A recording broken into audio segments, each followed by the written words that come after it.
नमस्कार, आप देख रहे हैं न्यूज हाट। मैं हूं आपके साथ रितेश शर्मा। सत्ता साजिश और सियासत कार्यक्रम में आपका फिर से एक बार बहुत बहुत स्वागत है। देखिए, बिहार में टीआरई 4 को लेकर के जो है अभ्यर्थी वो लगातार आंदोलन कर रहे हैं और शिक्षा मंत्री से मांग कर रहे हैं कि जो नीतियां बनाई जा रही हैं सरकार की तरफ से उनमें बदलाव किए जाए। अब इसको लेकर के जो है राजनीतिक पार्टियां जो है वो क्रेडिट लेने की होड़ में है और इसी बीच जो है पूर्णिया से सांसद और कांग्रेस के नेता पप्पू यादव आज राजभवन पहुंच गए थे राज्यपाल के पास छात्रों के हित में ज्ञापन सौंपने के लिए। उसके बाद तेजस्वी यादव भी पहुंचे थे। क्या वहां का दृश्य था और किस तरीके से जो है क्रेडिट लेने की होड़ मची है, उस पर हम मंथन करेंगे। इसके साथ ही साथ बिहार की राजनीति में एक चेहरा है उपेंद्र कुशवाहा, वो कल से जो है चर्चा का विषय बने हुए हैं। दरअसल वो नीतीश कुमार की जो विरासत है वो संभालने और जिम्मेदारी लेने की बात कह रहे हैं कि आगे किस तरीके से बढ़ाएंगे। जो तो आरएलएम जो है वो बेहतर ढंग से जो है बिहार को आगे बढ़ा सकती है और इसलिए जो है उपेंद्र कुशवाहा ने बड़ा बयान दे दिया है कल राजगीर में। उस पर हम मंथन करेंगे, चर्चा करेंगे। इसके साथ ही साथ हम बात करेंगे रोहिणी आचार्य और तेजस्वी यादव के रिश्तों के बीच जो खबर आ रही थी कि करीब आ रहे हैं, मिठास बढ़ रही है बहन भाई में, लेकिन रोहिणी ने इन सभी पर ब्रेक लगा दिया है। क्या कुछ कहा है, इस पर हम चर्चा करेंगे, मंथन करेंगे। हमारे साथ जुड़े हैं न्यूज हाट के managing editor Ajay Kumar Mishra sir और सहयोगी हैं दिव्या। सर, सबसे पहले शुरुआत करते हैं। टीआरई 4 अभ्यर्थियों के हितैषी बन रहे हैं सभी पार्टियां। पप्पू यादव दौड़े दौड़े सबसे आगे पहुंच गए राजभवन। देखिए, छात्रों का आंदोलन यहाँ चल रहा है, इसमें कुछ बहुत जायज भी है, बहुत हद तक सियासत भी है ना। पहले तो हंगामा किया गया छात्रों को लेकर कि टीआरई 4 का कि वैकेंसी निकाली जाए। वैकेंसी निकाल दी गई 32,000 कुछ सीटों पर, है ना। उसमें सरकार ने एक शर्त लगा दी। शर्त ये लगा दी कि 2 परीक्षाएं होंगी, पीटी और मेंस। जैसे अन्य परीक्षाओं कई कई परीक्षाओं में होती है, उसी तरह से तो ये शर्त लगी जो पहली बार लगी। इससे पहले टीआरई के 3 परीक्षाएं हो चुकी हैं, लेकिन उसमें एकल परीक्षा होती थी।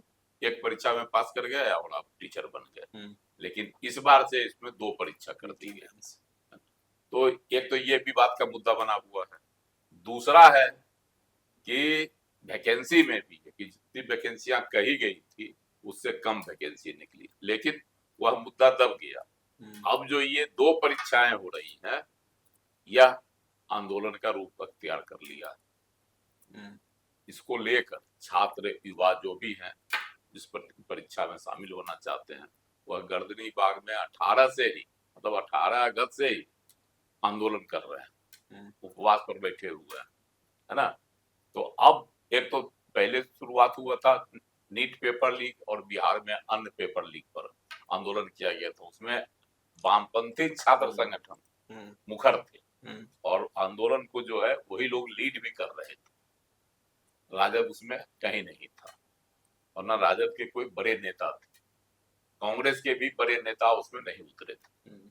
अब है कि उस आंदोलन की जो है सफलता भारी पैमाने पर हुई और उसका दूरगामी असर हुआ कि बांकीपुर उपचुनाव सीट पर, जिसमें कहा जाता है कि युवाओं में, छात्रों में जो गुस्सा था, वह गुस्सा प्रशांत किशोर की झोली में मतदान के रूप में, है ना, भर गया। तो ये उसमें है। अब सबको लग रहा है कि युवाओं का समर्थन मिलेगा तो हम पीके बन जाएंगे, मतलब हम सफल हो जाएंगे, ये कहने का अर्थ है। तो इसीलिए अब देखो होड़ मची हुई है। जो भी छात्र का समस्या होती है, अभी कुछ दिन पहले देखे हुईगा कि तेजस्वी यादव सड़क पर उतर गए। जो तेजस्वी यादव 5 साल बाद सड़क पर उतरे, इसके पहले नहीं उतरे थे। और जेपी गोलंबर कहाँ, गांधी मैदान के पास से वो इनकम टैक्स तो चले गए पैदल। हम नहीं समझते हैं कि अपने जिंदगी में इतना पैदल चले होंगे। ये 5 साल सियासी जिंदगी की बात हम कर रहे हैं, उतना पैदल चले होंगे, लेकिन उतना वो पैदल चले गए सिर्फ इसीलिए कि छात्रों की सहानुभूति बटोरी जाए। पप्पू यादव जो टीआरई 4 वाला को लेकर जो दो परीक्षाएं की बातें आ रही है सामने, ये बातें क्या, ये तो स्पष्ट हो चुका है, सरकार का निर्णय है। तो पप्पू यादव आंदोलनरत जो छात्र हैं उसके पास पहुंच गए, वहां जाके मिले और उनकी मांग में जो है ये भी शामिल हो गए, वो तो उसका समर्थन कर दिए। तो तेजस्वी यादव को लगा तो पप्पू यादव पहले पहुंच गए और पीछे से वो भी दौड़े दौड़े आज ही चले गए गदनी बाग जहाँ छात्र लोग बैठे हुए थे। तो पप्पू यादव उससे भी चालाकी कर गए, पट से वहां से उठे और एक प्रतिनिधि मंडल को लेकर राजभवन पहुंच गए। राजभवन में जाके वो राज्यपाल को ज्ञापन दिए कि देखिए छात्रों की ये समस्या, छात्रों की मुश्किलें बढ़ रही है, बेरोजगारी बढ़ रही है बहुत। तो राज्यपाल तो आता, उसने तो समझदार, उन्होंने कहा कि ठीक है आपके जो बातें हैं हम सरकार तक रखेंगे और सरकार जो है सहानुभूति पूर्वक विचार करेगी। तो ये हो गया। अब तेजस्वी यादव का क्या होता है, क्या उनको आश्वासन मिलता है, कहाँ जाते हैं, तो खबर फिर बाद में आएगी। लेकिन अभी तक की जो खबर है तेजस्वी यादव भी वहां पहुंचे। तो इसके अलावे अब इसमें बड़ी खबर है, शिक्षा मंत्री से जब बात की गई या पत्रकारों ने, शिक्षा मंत्री ने दो टूक कह दिया कि दो ही परीक्षा होगी, शिक्षा विभाग का इससे कोई लेना देना नहीं, यह जो है बीपीएससी का निर्णय और कहीं से कोई बदलाव नहीं होगा। हमको जो है मेधा वाला शिक्षक चाहिए, योग्यता वाला शिक्षक चाहिए, है ना, इसलिए यह सही है। और उन्होंने यह भी कहा कि जो लोगों को जो है ना हल्ला खाली करना है, वो इसका विरोध कर रहे हैं, जिनको इसमें भाग लेना है या जो पढ़ने वाले लड़के हैं चाहे, तो वह जो है इसका पक्ष ले रहे हैं, तो स्वागत कर रहे हैं। पीटी मेंस से दिक्कत क्या है? एक नहीं एक सवाल यहाँ पर ये भी बनता है, आपने जैसे बोला कि मिथिलेश तिवारी ने ये सब बयान दिया है, तो सर मिथिलेश तिवारी को ये नहीं नजर आ रहा है कि इतने टाइम से जो बच्चे टीआरई 4 का इंतजार कर रहे थे, वो सोच रहे थे कि अब चलो इस साल हम शिक्षक बन जाएंगे, तो नहीं लग रहा है उनके लिए चुनौती बढ़ाती जा रही है सरकार? क्योंकि अब टीआरई मेंस करने का क्या मतलब हुआ, मतलब कि कुछ और अड़चन आए और एग्जामिनेशन और आगे हेल्ड होता चला जाए, ये नहीं आपको लग रहा है? बच्चे इसी चीज से भयभीत है ना सर? एक बात तुम जान लो, हाँ, कि सरकार की नीतिगत जो निर्णय है, हाँ, उस पर ठीक है, हम इसकी मांग का विरोध नहीं कर रहे हैं, हाँ, कि वो अपनी मांग लेकर धरना पर हैं, सरकार पर दबाव डाल रहे हैं, यह सब सही है। लेकिन यह नीतिगत निर्णय जो है ना, इस पर तो सरकार विचार करेगी आगे। हाँ, जब शिक्षा मंत्री साफ इनकार कर रहे हैं, हाँ, तो अब तो इस पर मुख्यमंत्री ही तो कुछ फैसला लेंगे। बच्चे लेकिन डरे हुए हैं, अभ्यर्थी जो है वो अभी भी डरे हुए हैं कि एग्जाम फिर से कहीं ना, क्योंकि अभी तक डेट का कोई फाइनलाइज नहीं किया गया है कि कब एग्जाम होगा। ये तो साफ है कि देखो, जब यह परीक्षा लेने की बात हुई तो उस समय नीतीश कुमार जी मुख्यमंत्री थे, उस समय दो परीक्षाओं की कहीं कोई चर्चा नहीं हुई, है ना। माइनस मार्किंग की भी बात है इसमें, है ना, तो माइनस मार्किंग की भी बातें नहीं थी। पहली बार इसमें माइनस मार्किंग की भी बातें उठी है, तो यह भी एक है नई व्यवस्था, तो इसका विरोध तो करेगा ही लोग। पहले नहीं होता था माइनस मार्किंग, गलती हो गई तो 3 में से 3 को गलतियां हो गई तो आपका 1 नंबर का टैलेंटेड टीचर की अब भर्ती होगी। हाँ, शिक्षा मंत्री यही कहते हैं। इसका मतलब है कि अभी तक जो बीपीएससी के द्वारा भर्ती हुए ही नीति पे सवाल उठा रहे सरकार में पिछले, वह टैलेंटेड नहीं है, है ना। निरस्त कर दीजिए सबका, फिर से वही करा दीजिए पीटी में, सब मेधावी लोग करवा दीजिए, सब मेधावी आएंगे। चलिए, तो इधर उपेंद्र कुशवाहा जो है कह रहे हैं कि नीतीश कुमार की विरासत संभालने के लिए तैयार है। भाई क्या बात है, कहीं संकेत मिल गया क्या उनको? राजगीर में जो उनका चल रहा है विचार मंथन पार्टी का, तो ठीक है 3 दिवसीय है, पार्टी का है, आरएलएम का होना चाहिए, सब पार्टी में लोग करता है। उनके सभी विधायक और क्या कहता पदाधिकारी भी पार्टी के वहां पहुंचे हुए हैं, सब सही। लेकिन उन्होंने जो एक बात कही कि बिहार में समाजवादी विचारधारा बहुत लंबी है और भाजपा तो छात्र मतलब 1974 के आंदोलन के बाद की पार्टी है। लेकिन इनको ना मालूम होना चाहिए कि भाजपा जो है जनसंघ का ही परिवर्तित नाम है, उसमें भी जनसंघ ही था, है ना। जिस समय आंदोलन हुआ था 70 में, जनसंघ ही सबसे बड़ा हिस्सेदार था जनता पार्टी का राष्ट्रीय स्तर पर, है ना। और बिहार में भी जो सरकार बनी थी जनता पार्टी की, उसमें भी जनसंघ की हिस्सेदारी थी। ठीक है, पुरानी बात है। लेकिन जब से मुख्यमंत्री बन गए लालू प्रसाद, रामसुंदर दास, कर्पूरी ठाकुर, सब समाजवादी थे लंबे समय से, मान के चलिए। बीच में जो है 77 से 80 एक दौर उसमें रहा जिसमें कर्पूरी ठाकुर भी बने, रामसुंदर दास भी बने, सब समाजवादी।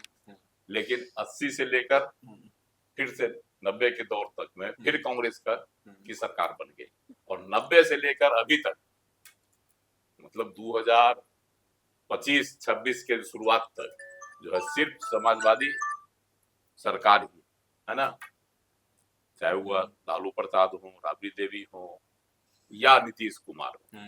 तो इन्होंने जो एक बड़ा सगुफा छोड़ा वह था कि समाजवादी जो है ना बहुत पुराना है बिहार के लिए, समाजवाद, इसको जो है जिंदा रखना है। तो उन्होंने तो एक बड़ी चेतावनी सम्राट चौधरी को भी दे दी, भाजपा को भी दे दी।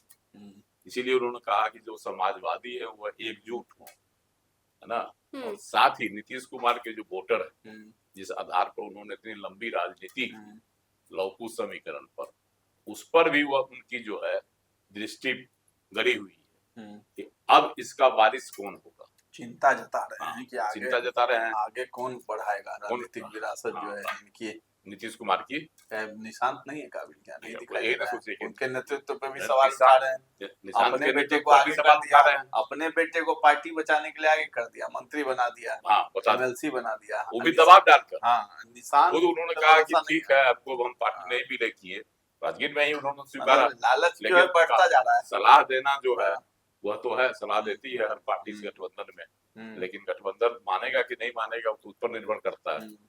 तो ये सब बात भी उन्होंने फिर स्वीकारा कि हम पर दबाव डाला गया था भाजपा में पार्टी के विलय के लिए, लेकिन हम नहीं माने। तो इसका मतलब है कि इनकी नजर जो है जदयू के वोटरों पर, जदयू के जो लोग हैं उन पर, इसलिए वह समाजवाद की भी बात करते हैं और भाजपा को 1977 के आंदोलन की उपज बताते हैं। मतलब उनको कह रहे समाजवाद बिहार में पुराना है और जो भाजपा का जो आया है राष्ट्रवाद वह नया।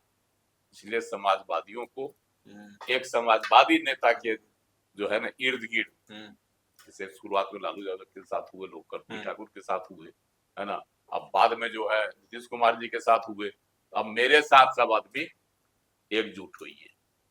इसके पीछे इनकी यही, अपनी तो इनकी राजनीति है ही, है ना। अब वह चाह रहे हैं कि अब समाजवाद के नाम पर अपने तो जो पाना था पा गए राजनीति में, जदयू के वोटरों को अपनी तरफ खींचना चाहते हैं। अपने बेटे की जो है ना राजनीति को सुरक्षित करने का वह जो है राजगीर से ताना बाना बोल रहे हैं। तो उपेंद्र कुशवाहा की पार्टी कहीं ना कहीं विलीन तो हो रही है ना बिहार में, तो अब उनको कुछ और नहीं समझ में आ रहा है, तो अब यही सब टैक्टिक्स अपनाते हुए नजर आ रहे हैं। नीतीश कुमार के साथ वो कई बार मिले और नीतीश कुमार ने ही उनको इतनी दूरी तक लेकर आए, है ना। उनको जो है सबसे पहले जनदाहा से वो जीते, उसके बाद उनको विधायक दल का जो नेता बनाया गया था, जदयू विधायक दल का, तो उस समय भी तो नीतीश कुमार जी की ही थी कृपा इन पर। लेकिन वह मतलब समय समय पर नीतीश कुमार से मिलते भी रहे और नीतीश कुमार को झटकते भी रहे, है ना।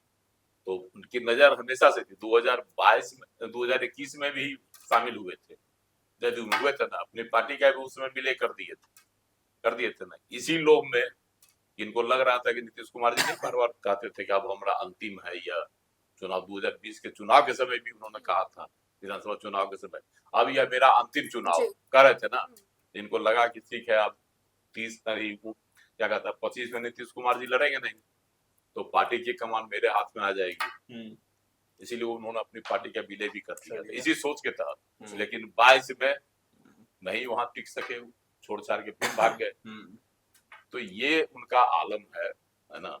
अभी भी उनकी दृष्टि बिहार की कुर्सी पर है, स्पष्ट है। वो चाह रहे हैं फिर से एक समाजवाद का नारा देकर, है ना। अब चूंकि लालू प्रसाद समाजवादी के पुरोधा नए में वह बूढ़े हो गए, असमर्थ हो गए, नीतीश कुमार जी लाचार हो गए, कुर्सी भी छोड़ दिए, तो बड़ा नया समाजवादी चेहरा है नहीं। उपेंद्र कुशवाहा बच जा रहे हैं, इसलिए वह अपने को समाजवादी के साथ साथ पिछड़ा भी, है ना। जो पिछड़े की राजनीति बिहार में चल रही है पिछले 3.5 दशक से, है ना। और अभी भी वर्तमान में भी भाजपा की सरकार भले है यहाँ, भाजपा की अगुवाई वाली एनडीए की सरकार, लेकिन मुख्यमंत्री कौन है? पिछड़ा चेहरा। तो इसीलिए वो चाह रहे हैं कि हमको भी समाजवाद और पिछड़ावाद और जदयू का बनाए रखना, ये सब जो बोल रहे हैं, उनके पीछे उनकी गहरी चाल यही। चलिए रोहिणी आचार्य की बात करते हैं। तेजस्वी यादव और रोहिणी, इन दोनों के बारे में खबर यही चल रही थी कि भाई बहन जो है अब एक हो रहे हैं। रोहिणी जो है तेजस्वी के समर्थन में उतरी हैं, लेकिन अब तो वो कह रही हैं कि मेरे लिए जो गलत था वो गलत ही रहेगा, चाहे वो कोई भी हो। अपने स्टैंड और अपनी राय पर, अपने विचार पर वो कायम रहेंगी। देखिए, रोहिणी आचार्य राजनीति में, है ना, आई है, लालू जी की बेटी है, ठीक है। उनका विचार जो है ना अब क्षणभंगुर होते जा रहा है। कब क्या उनका विचार होगा नहीं कहा जा सकता। जीतन राम मांझी ने एक प्रकरण में, और वही क्या कहता है, माउंटेन में दशरथ मांझी की पुण्यतिथि पर जो है ना तेजस्वी की जुबान क्या फिसली, है ना, उन्होंने आई मैं बयान दे दिया, ठीक है। दोनों का बयान था, इनका था गलती से, तेजस्वी यादव ने गलती से निकाल दिया था। दशरथ मांझी की जगह श्रद्धांजलि दे दिए जीतन राम मांझी को। जीतन राम मांझी इसको तूल दे दिए, सियासी तूल, हमको जीते जी श्रद्धांजलि दे रहे हैं, और आगे भी बोल दिए ऐसे में तो ये अपनी माँ बाप को भी श्रद्धांजलि दे देंगे जीते जी। स्वाभाविक है, किसी के माँ बाप के बारे में आप बोलिएगा उल्टा सीधा, तो रोहिणी गुस्सा गई। रोहिणी गुस्साई तो अब यहाँ एक दूसरी सियासत शुरू हो गई। रोहिणी ने जो कड़ा पोस्ट किया किस पर, जीतन राम मांझी के खिलाफ, है ना, तब इस पर एक नई सियासत हो गई कि अब लगता है रोहिणी और तेजस्वी में सुलह हो गई। इसको लेकर जो पोस्ट होना शुरू हो गया, चाहे जो खबरें बनने लगी, तो रोहिणी के लिए इसका स्पष्टीकरण जरूरी हो गया था, है ना। तो इसलिए उसने स्पष्टीकरण दिया कि भाई हमारे लिए जो गलत था वह अभी भी गलत है, अपने स्टैंड पर मैं कायम। माता पिता के लिए बस माता पिता के खिलाफ जो बोला गया, इसलिए मैंने जो है कड़ी प्रतिक्रिया जीतन राम मांझी के बयान पर दी। मतलब सीधा सीधा स्पष्ट कर रहे हैं कि अभी भी हमारा तेजस्वी से लगाव नहीं है। वह जो है जीतन राम वही बोली थी ना, अरे भाई जीतन राम मांझी की बहू दीपा मांझी ने क्या कहा था कि जिस भाई ने घर से निकाल दिया उसी के लिए जो है लड़ रही है, उसी का जवाब ये। चलिए रोहिणी और तेजस्वी में करीबियां नहीं आ रही हैं, दोनों भाई बहन एक तो नहीं हो रहे हैं, और रोहिणी ने अपना स्टैंड पूरी तरीके से क्लियर कर दिया और कह रही है कि अपने स्टैंड पर, अपने बयान पर मैं हमेशा कायम रहने वाली हूँ। इसके साथ ही साथ हम बात कर रहे थे उपेंद्र कुशवाहा की।